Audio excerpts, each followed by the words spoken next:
y'all? Your favorite nerdy girl here is back.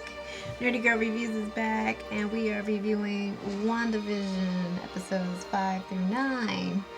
My last recap was from episode 1 to 4. So, stay tuned. We shall be back.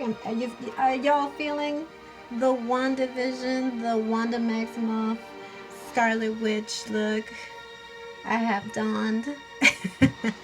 Anyway, stay tuned for my full recap. Remember, link in bio. I'm available on YouTube and on sofritoforyoursoul.com as their recap commentator. So we shall be back with the Wandavision realness.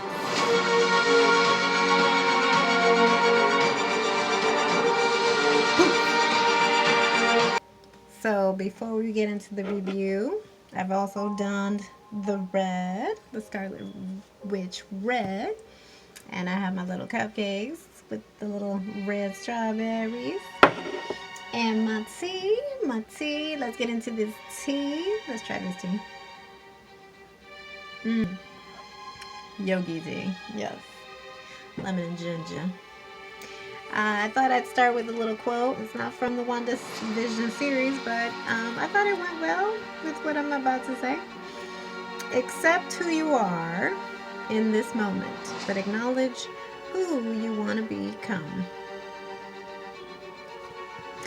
Insightful. Anyway, let's get into this review. Now, from episode 5 to episode 9, we get a little more context. I know a lot of people are like, what am I watching? What exactly are these 4 episodes? And I want to say episode 4. I want to say before I start though also that how I think binge watching has kind of messed us up, in the sense that before we used to be very, we can wait a week and watch new episodes, but now it's like if it doesn't make sense from jump, it's like we're very quick to just clip it off. You gotta give things some chances. I think they're trying to work with how we used to watch TV, but sometimes people are just impatient.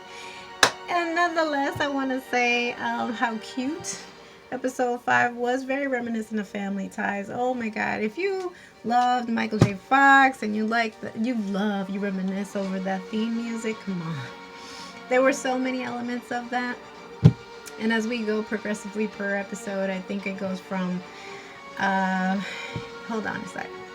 It goes from, we went from the very beginning, Dick Van Dyke and Bewitched and I Love Lucy, Brady Bunch, and then we go into Family Ties. To me, there was an essence of Full House. Or Who's the Boss, All in the Family. Then we gradually work our way up to Malcolm in the Middle. And then I think towards the end we have more of a Modern Family kind of feel to it. So it touched all the bases of nostalgia. That was great. And it's supposed to be mimicking, I believe, a comic book that already existed in this series for the Marvel franchise, The House of M, where there's some kind of psychosis that happens with Wanda, and she goes into this fantasy world. And what we're dealing with essentially when it comes to Wanda is the 5 steps to grief. And at first, it's kind of like, well, she had to have expected to have gone through these elements of grief, knowing that going into this whole entire arrangement with the Avengers and whatnot. But when you dissect it, and especially that one particular episode where we go through the breakdown of her backstory, it's like she has suffered immensely. I mean, she went from a loving family in Russia, and there are those moments where she was very attached to her family, and here she is learning English through these favorite nostalgic sitcoms, and she loses her parents in an instant. In the blink of an eye, some freak accident happens and she's left orphaned with her brother. Little do they know, I don't know if it was because of the actual freak accident or the explosion, they mutate, her and her brother. Again, I'm not 100% sure. Again, I am new to this series and new to this storyline, so if you want to correct me, leave a comment in the comment section. But nonetheless, I'm under the assumption that she has these powers and then is able to manifest these powers, kind of like hone in with her powers as she finds herself in this setting of Avengers. And we're under the impression that she's a mutant, but then I believe that she just has an innate power. And this is where we are introduced formally into the Scarlet Witch. Why? Because this isn't based on a stone. This wasn't, although I believe people have said that there are fragments of the stone that she could have embedded into herself. But nonetheless, like, she had this power through grief, through loss, the loss of her love, of Vision, that she is able to use her memory and the strength of that love and manifest this beautiful, bubble of a life, where unfortunately she also takes hostage, because here are people living their lives in Westview, New Jersey, and she just takes it over, to make it fit her life, her lifestyle, not even caring where these people, how they live their lives, how they lead their lives. It was like it had to go into the script of her mind and her safety net. And what she thought was she was doing them a favor and keeping them safe. Not at all. These people had their own lives to lead, and she kept them hostage, and that was wrong. So we also are introduced to the twins, Billy and Tommy, who are able to leap forward years worth of growth. Like, they go from infant to then like maybe 5 or 6 years old, and then to 10. I mean, it's crazy how they leap forward. But again, all bases of this magic. And then we start noticing also that there are elements of her life infiltrating into this fantasy. So we see the introduction of her brother, who there's even this quick tongue-in-cheek moment where they say, oh, one of the characters she plays in, astrophysicist, Kat Dennings, she makes it a point to, like, for somehow it kind of clicked for her, and then that's how she was able to kind of see and infiltrate what was happening within this bubble through some kind of antenna, and that's how the entire Sword administration was able to kind of more or less understand what was happening and what exactly was Wanda doing in this bubble that she has created. She also played a very integral part in also helping out Monica Rambeau, either infiltrate or try as much as possible to get closest to this bubble. And Monica also, you gotta give her credit as well, that although she initially thought that, like, Wanda had some kind of perverse agenda, she quickly realizes that it was coming from a place of hurt, and that whatever her boss at the time was feeding the Sword team, she knew that that wasn't what the case was. So Tyler had other intentions, though. He also wanted to know, as in terms of how far Wanda would be able to go, since the fact that Vision was an incredible, expensive machinery that in anyone's hands could be lethal. He wanted to know if Wanda's powers could possibly conjure him, and the fact that here was Vision living in this bubble, he didn't know what was the missing link. And so he does everything in his power to even infiltrate her bubble, to the point where she becomes menacing, because she wants to keep in this bubble. Like, who are these people to infiltrate her bubble? Almost to the point where she is close to even offing poor Monica, who had no ill will towards her at all. But the biggest surprise was when it came to the nosy neighbor, Agnes, and we find out that she was essentially also pulling the strings in this bubble. She wasn't controlling everything, that was Wanda, but the way how the narrative was going was definitely because of Agnes, Agatha, the witch, who had been living for centuries, but she was marveled, tongue-in-cheek, pun intended, she was marveled at how Wanda was creating all this. Like, how are you, and then she unfortunately keeps Wanda captive for a while. She's able to lure her into her little nestle that she had going on in her basement, uses her kids against her, keeps them captive, and then basically forces her to go through all of this past, this hurt past, to find out how the hell that she was able to do this with this special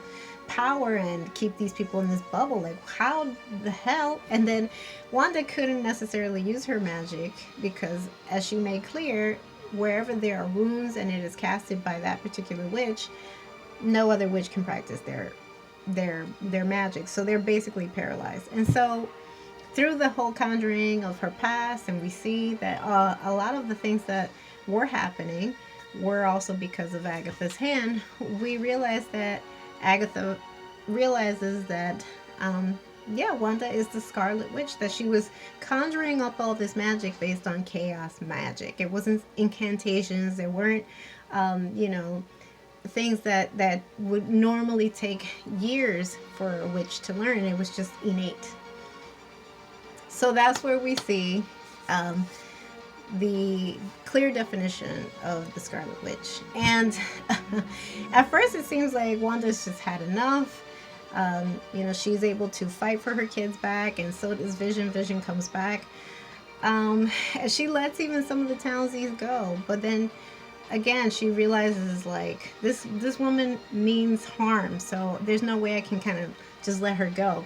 So at first, she's just throwing all her powers, because that's what Agatha does. She absorbs powers. It makes her more powerful. And she's like, you sure you want to do this? Because once I get it, I get it. But then what she didn't realize is that here was Wanda doing her runes. So it renders her powerless. And so she realizes, and she's like, no, what are you doing? You're going to regret this. You don't know what you're doing. But then we see the evolution and how she comes to be, and she looks fabulous. I mean, I have seen instances of how she looked in other movies when it comes to the Avengers. Elizabeth Olsen's character. And it's very kind of like modern, contemporary, I guess, take on the Scarlet Witch. This would be like the traditional comic book version, but we see her, and it is elevated, I think. And some people have even noticed that there are hints of Agatha. There are like fusions of purple, which she is known for, purple and blues and whatnot. We also see that Monica just walks into her own powers, because she went back and forth through this bubble that she herself, I believe, may have also developed some kind of mutant ability. So there are moments that when she manifests her powers, her eyes turn blue or yellow. She's able to stop bullets. So it's going to be interesting if they move into a second season, and how this is going to relate to how this will bleed over to Doctor Strange. I believe that was how the slate is now going to push forward in terms of Disney Plus, because I believe other movies were supposed to come forth first, and then, but with the whole COVID pandemic, I think it switched things around. But nonetheless, I believe they will interlink. But yeah, this was great. I had a blast. I didn't think that I was a fan when I was a kid, but I can't say that as of late that I've seen too many of the films. So again, my apologies if I have made any boo-boos, and correct me in the comment section if you would like. Please be nice. And I'm looking to reviewing a few more movies that I've seen on Disney Plus, which were really great. And HBO Max is also going to be rolling out some new stuff, so please stay tuned. So tell me, I mean, do you like my reviews? Are you enjoying them thus far? Please feel free to leave me a comment. And what did you think? What did you think of the WandaVision series? Do you think that it has longevity? I think it does, honestly. So big applause for this cast. This cast was incredible. I mean, Evan Peters, Catherine Hahn, girl. I am not worthy. The way you carried this series was great. Elizabeth Olsen, honey. Twins who? You hold your own, girl. Everybody, Paul Bettany, who played Vision. I mean, yeah, Jimmy Woo. Jimmy Woo also, he did a great job. I loved the entire cast. This was super fun. I recommend it, and the whole full series is up on Disney Plus. So stay tuned. I shall be back, and until next time, believe in the magic. All right, this is Nerdy Girl